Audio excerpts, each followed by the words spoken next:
Salut tout le monde. Salut Romain.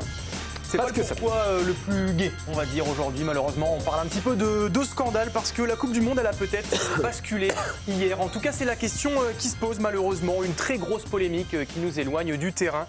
On parle de l'annulation de la suspension du joueur américain Folarin Balogun. On va évoquer Donald Trump, la FIFA, Gianni Infantino et leur façon de faire de la politique autour du football. Pourquoi ça devient honteux?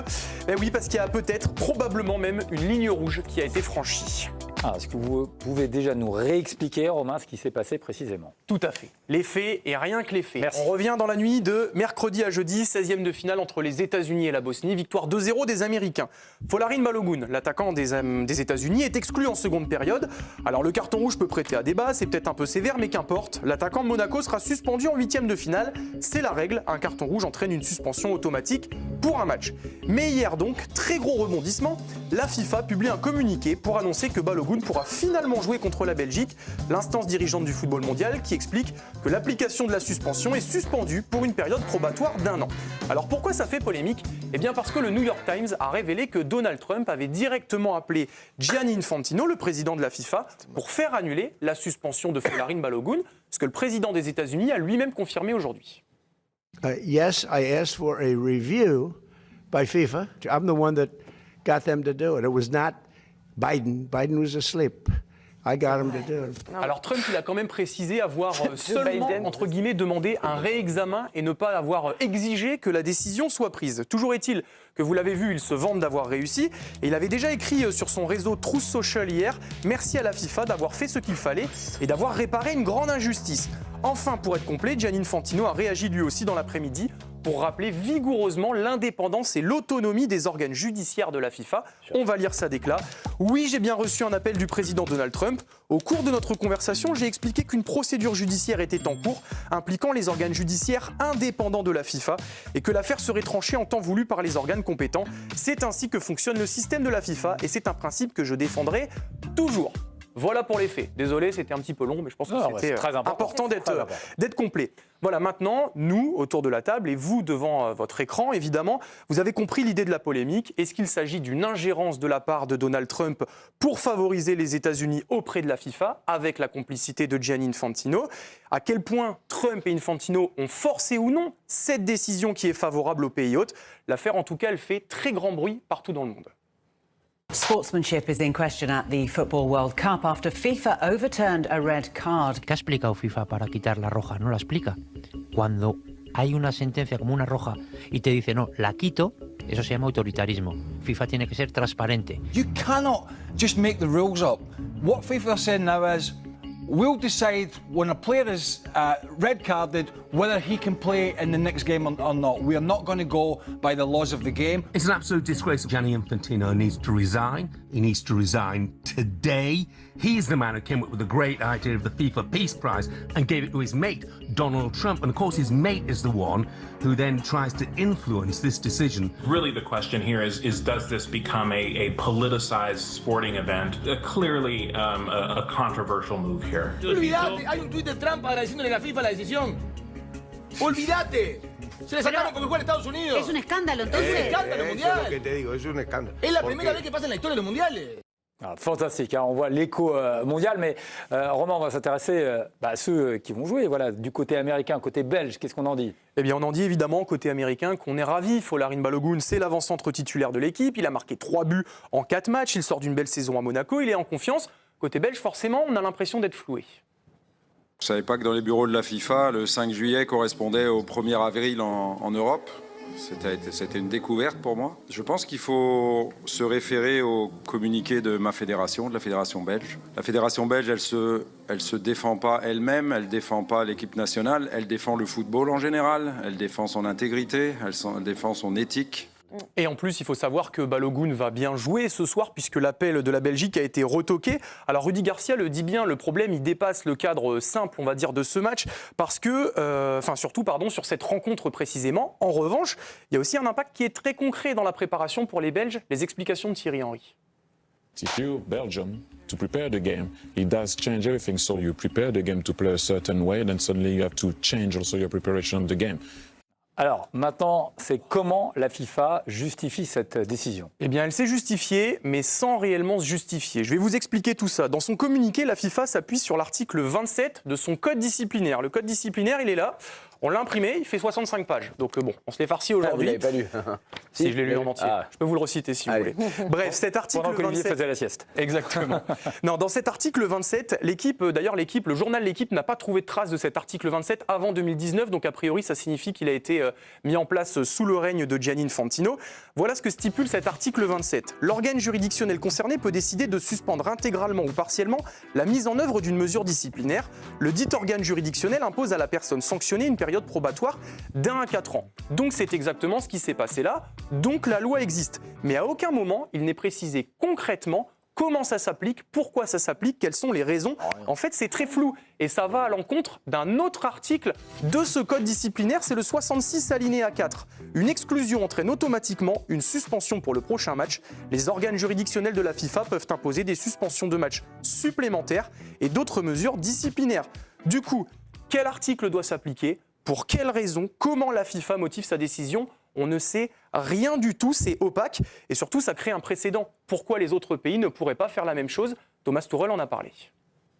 We just want to have consistency in the decisions. Is our yellow card after the first minute against Declan Rice? We can now debate endlessly. I think it's not a yellow card. Do we get this back? Does France get the yellow card back for Olise, which is not a yellow card? Where does it end? Where does it stop? So.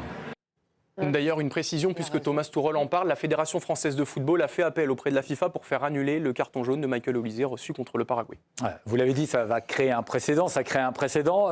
Il n'y en avait pas vraiment avant? Aucun? Il y en a un. Ah, il y en a un. On en a trouvé un en 1962, Garrincha, fabuleux ailier brésilien. Exclu en demi-finale contre le Chili, il avait pu jouer en finale contre la Tchécoslovaquie. Pourquoi? Eh bien, l'histoire raconte, évoque des pressions politiques du gouvernement brésilien auprès de la FIFA. Tiens donc, alors par rapport à tout ça, il y a une réaction qui a attiré notre attention, c'est Sepp Blatter, l'ancien président de la FIFA. Les cartons rouges ne sont pas annulés par des appels téléphoniques politiques. Ils sont annulés par des règles, des preuves et des organismes indépendants. Si un président des États-Unis intervient auprès du président de la FIFA, la question est inévitable. Covadis, où vas-tu, FIFA? Le football ne doit jamais devenir un terrain de jeu pour le pouvoir politique. Alors je vais vous dire, ça nous a presque fait un petit peu rire parce que Sepp Blatter qui critique Infantino là-dessus, c'est un peu comme si Zlatan Ibrahimovic disait à Cristiano Ronaldo « Non, franchement, là, t'as le boulard. » C'est un peu chiant. Vous voyez, c'est un peu l'hôpital qui sauve la charité. Bref, on dirait que Blatter, il est un peu en train de dire « Là, franchement, t'abuses, même moi, je l'aurais pas fait. » Autre réaction, loin d'être anodine, l'UEFA, pourtant sous tutelle de la FIFA. La décision prise hier franchit une ligne rouge. Lorsque la sécurité juridique des règles n'est plus garantie, c'est l'intégrité du jeu qui est mise en péril et la crédibilité de la compétition qui s'en trouve affaiblie. Nous exprimons notre profonde consternation face à cette décision sans précédent, incompréhensible et injustifiable. On précise que la FIFA et l'UEFA sont en conflit perpétuel. Et puis le sélectionneur de la Norvège, c'est Ståle Solbakken, il a aussi pointé le fait que ça plaçait l'équipe américaine cette fois dans une position peu enviable. Bad decision that will hurt the World Cup, and I feel also sorry for the United States, because if they win, it will always be that will hang in the balance. Not good for the sport, bad decision by FIFA. Alors après, ça n'ennuie pas tout le monde non plus. Je vous propose d'écouter Alexis Lalas, ancien joueur américain, consultant pour Fox Sports et aussi soutien autoproclamé de Donald Trump. It is now USA versus the world after this decision, because we will be seen after this, and I'm already starting to see some of this as being given special treatment right now. But you know what? It doesn't matter. US against the world, that's fine. If I'm other teams looking at it, yeah, they're going to use this as fodder for whatever anti-American and anti-American national team views they may have going forward. But bring it on. Voilà, un peu de victimisation aussi, ça marche toujours. On pense à l'arbitre du match de ce soir également. Voilà, chacun fera les interprétations qu'il veut par rapport à cette affaire. Ce qui est sûr, c'est que c'est dommage parce que si les polémiques n'avaient pas manqué avant cette Coupe du Monde, eh bien le terrain les avait chassés jusqu'à maintenant. Revoilà les scandales sur le devant de la scène. C'est triste, mais on n'est pas surpris. C'est la FIFA de Gianni Infantino qui a décidé de faire passer la politique avant le football. Merci Romain, bravo. Avec Arthur Girand. Avec Arthur Girand. Et Kevin Juvin aujourd'hui. Bravo, merci Romain. On a Romain Delbello avec nous depuis les États-Unis, on va aller le voir dans un instant, mais rapidement, allez, un petit mot en une ou deux phrases, mais comment vous voyez les choses? Est-ce que c'est le football qui est touché? Est-ce que cette Coupe du Monde va être entachée encore? Ce que dit l'UEFA, c'est peut-être la phrase la plus importante, une ligne rouge a été franchie. très clairement, une ingérence politique dans un organe comme la FIFA, c'est d'une dangerosité sans nom. Et je rappelle juste, Karim, je prends des précautions parce que c'est un organe indépendant, comme l'a dit Gianni Infantino. Normalement, lui, il n'a aucun pouvoir sur cette commission qui a statué. Et lui, il a reçu l'appel de Trump, mais rien ne nous dit qu'il a mis la pression à cet organe qui est complètement indépendant et il n'a aucun pouvoir sur cet organe. On va essayer de donner un exemple concret pour les gens qui nous regardent. Imaginons Coupe du Monde en France. La France, Dembélé prend un carton rouge en 16e de finale et Emmanuel Macron appelle le président de la FIFA pour faire annuler le carton, ou du moins dire attends, je comprends pas ce carton rouge de Dembélé, et dans la foulée la FIFA prend la décision d'annuler le carton et de faire jouer Dembélé derrière. Ça créerait un scandale sans précédent. Là honnêtement, on l'avait vu venir avant la compétition, pour terminer, on avait vu venir cette ingérence possible de la part de Trump, qui n'en est pas à son coup d'essai évidemment, parce qu'il fait ça un peu partout sur tous les sujets. Là, le faire dans sa Coupe du Monde aux États-Unis, et le sélectionneur norvégien l'a dit, maintenant il y aura un doute sur chaque match des États-Unis tant que les États-Unis seront dans cette compétition. C'est terrible, parce que c'est vrai que maintenant, ça va être le monde entier contre cette pauvre équipe américaine. Benoît, pour les joueurs américains, ça va être dur aussi à porter, au final. Oui, ça va être dur, mais après, moi, ce qui me désole, c'est cette ingérence politique. Parce qu'il ne faudra pas oublier à la fin de cette Coupe du Monde tout ce qui est arrivé, parce qu'on est un peu hypé par tous les matchs, et dont moi, parce qu'on se régale, mine de rien, sur le terrain. Dans les stades sont pleins, il y a quand même de l'ambiance et tout. Mais il ne faudra pas oublier tout ce qui s'est passé avant, les arrivées de certaines équipes, certains qui n'ont pas pu... L'arbitre, c'est déjà le premier grand scandale. L'arbitre. Là, encore une fois, il y a cette affaire... et bizarrement, c'est Balogun et les États-Unis. Il ne faudra pas oublier. Et je pense qu'on est en train de passer du mauvais côté, clairement, parce que... maintenant, toutes les équipes, dès qu'il va y avoir carton jaune, carton rouge, ils vont dire pourquoi pas nous. Donc à chaque fois, ça va faire jurisprudence. Ça va faire jurisprudence à chaque fois. Ça va créer des polémiques. Et après, si on est beaucoup plus large pour faire court, c'est un peu ce que vit aujourd'hui notre société. Sur un plan sociétal, on est sur différents thèmes politiques qui peuvent se passer comme ça. Des gens hauts puissants aujourd'hui se permettent tout et n'importe quoi, et on en a la preuve aujourd'hui avec Donald Trump et Gianni Infantino. Alors, tiens, on va aller voir Romain Del Bello, qui connaît bien Donald Trump, justement, qui était avec nous. Romain, vous, ça ne vous surprend pas, évidemment, j'ai l'impression. Non. Mais vous pouvez nous dire l'impact, d'ailleurs, que ça peut avoir aussi aux États-Unis. On a vu des réactions, nous, qui nous surprennent presque, où les Américains trouvent ça presque logique, si j'ai bien compris. Quelle histoire, Benoît, quelle histoire. Ouais, alors les Américains, ils sont un petit peu, les supporters de foot, ils sont un petit peu les fesses entre deux chaises, parce que d'un côté, ils considèrent, on peut dire à juste titre, que le carton rouge était exagéré, voire injuste. Il y avait un petit mouvement Free Balogun, libéré Balogun, qui était sorti de manière anecdotique pour expliquer que le rouge n'aurait pas dû être sorti, donc l'exclusion était injustifiée. Évidemment, là, ce qui s'est passé derrière, l'ingérence politique, c'est un autre degré. Et donc, ils ne savent pas trop comment gérer parce qu'ils sont contents que Balogun puisse jouer. Mais d'un autre côté, ils sentent bien que ce n'est pas normal. Alors, le meilleur exemple que je puisse vous donner, c'est un échange de messages que j'ai dans un groupe WhatsApp avec des amis américains avec qui je joue au football, donc qui adorent le foot, qui sont américains, qui sont à fond derrière l'équipe. Et donc, ce matin, ça a été lancé par un des amis qui a dit je pense qu'il faudrait que Pochettino ne fasse pas jouer Balogun pour l'intégrité du sport et puis pour ne pas ternir une éventuelle belle performance des Américains. Ce à quoi quelqu'un a répondu mais non, on n'a rien à foutre, on le fait jouer. Et puis après, en disant mais t'as peut-être raison. Quelqu'un d'autre a dit non, c'est vrai, tu as raison. Et puis finalement, le dernier mot, c'est quelqu'un qui a dit non, on s'en fout. Trump a appelé, le mec doit jouer. Et c'est comme ça. Donc, vous voyez, il y a vraiment une sorte de schizophrénie du côté des Américains sur ce cas. Ce qui est vrai, par contre, c'est que ça va enclencher, et ça, Alexis Lalas l'a dit, peut-être un mouvement qui n'était pas prévu de répulsion envers l'équipe américaine si jamais elle gagne, notamment si Balogun marque, parce qu'effectivement, il y avait plutôt un côté sympathique pour l'instant, assez entraînant de cette équipe américaine. Et là, c'est évidemment ce qui s'est passé apporte un aspect très différent à l'approche qu'on a de cette équipe américaine. Romain, restez avec nous, mais juste Émilie qui voulait réagir justement. Je rappelle juste qu'en introduction, Infantino a donné le prix de la paix, ce que tu disais, Romain, à Donald Trump. Il y a quelques Déjà, mois. en intro, on devait savoir qu'on allait être floué de A à Z. Et là, ça se confirme. Ce qui est terrible, c'est l'impact que ça a sur le terrain et sur le jeu. Parce qu'en fait, ce qu'expliquait Romain aux États-Unis en disant qu'effectivement les supporters ne savent pas comment se positionner, ça je peux l'entendre parce que tu es à fond dans ta compétition, tu es sur le terrain, tu es sur ton équipe, tu es en plus sur ton patriotisme. Sauf que là, ce dont on parle, c'est le level du dessus en fait. C'est l'institution biaisée par la politique et c'est écrit depuis le début. Et puis c'est OK en fait. Il ne se cache même plus. Donc je trouve qu'il y a un côté dramatique et je rejoins Benoît sur c'est le reflet de la société et c'est comme ça et puis ça va passer. Et c'est terrible. Alors, Olivier, ça va passer ou vous pensez que là, justement, on parlait de ligne rouge franchie et tout, vous pensez que ça peut avoir des conséquences justement et qu'il peut se passer des choses derrière? Moi, il y a deux choses qui m'énervent. Un, c'est l'attitude de Trump, parce que quand vous voyez son interview, encore une fois, il se présente comme le maître du monde. Je fais ce que je veux. Je vais vous dire une grosse bêtise, mais on a presque le sentiment qu'il est content, comme quand il a déclaré la guerre à l'Iran. Voilà, c'est moi, je fais ce que je veux.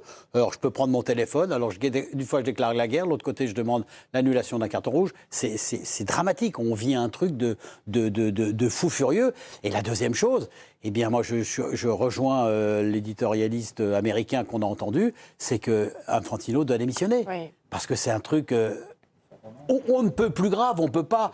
Vous avez beau nous expliquer que c'est une institution à part qui prend les décisions, etc., que le président de la FIFA n'a pas à intervenir là-dedans, mais tout ce que vous voulez, mais c'est quand même, c'est une erreur monstrueuse. Ouais. Et on a le sentiment véritablement que notre football, on nous a présenté la Coupe du Monde comme une belle Coupe du Monde, mais ce n'est qu'une Coupe du Monde business, ce n'est que de l'argent, que de l'argent. Ouais. J'ai une petite indication.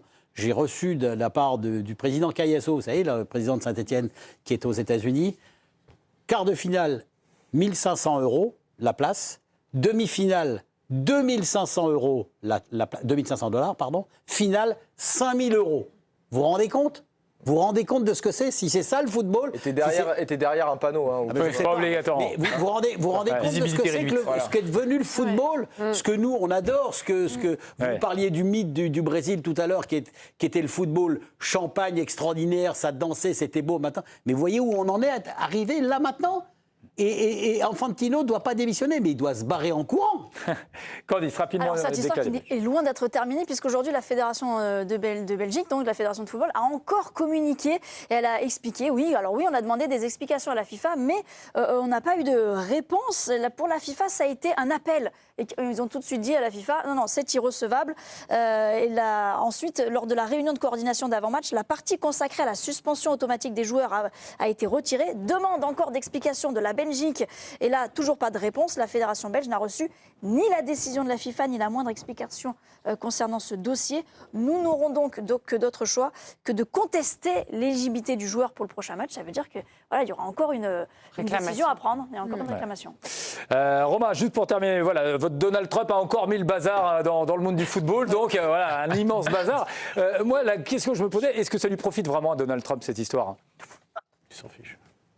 Alors, est-ce que ça lui importe? Déjà, c'est la question, je ne crois pas. Non, ce qui est étonnant, c'est qu'il avait été incroyablement discret depuis le début de la compétition. On l'avait beaucoup vu avant, avec ce prix Nobel, ce prix de la paix qui lui avait été donné par Gianni Infantino. Il avait beaucoup parlé avant, il avait beaucoup agi, l'administration avait beaucoup agi. Et puis, depuis le début, on ne l'avait pas entendu, on ne l'avait pas vu sur aucun stade. Il n'est prévu de venir que pour la finale, qu'il y ait l'équipe américaine ou pas. Donc, il était extrêmement calme et après le calme, c'est la tempête, vous savez, on inverse parfois les choses et là, il a saisi l'occasion. Oui, ce qui est assez frappant, c'est qu'il admet non seulement qu'il a appelé, mais qu'il admet qu'il n'y connaît rien, hein, si on revoit toute son interview, qu'il n'y connaît pas grand-chose, mais qu'il a été un grand athlète, un bon athlète et qu'il voit très bien qu'il n'y avait absolument pas rouge, ce qui peut être vrai d'ailleurs dans un sens, mais évidemment, c'est pas ça la question. Bon, le chasser le naturel, il revient au galop. Olivier l'a dit, on est dans un autre monde maintenant et la FIFA est un État en lui-même et donc ça implique des choses qui parfois dépassent le cadre du foot. On peut que le déplorer. On verra aujourd'hui ce qui va se passer. On verra si Mauricio Pochettino a un geste d'intégrité énorme qui serait de mettre Balogun sur le banc. Je n'y crois pas, mais on pourra suivre ça tout à l'heure. Merci beaucoup Romain, merci d'avoir été avec nous. Merci l'autre Romain également, le Romain Aran avec son superbe t-shirt l'équipe. Bravo Romain.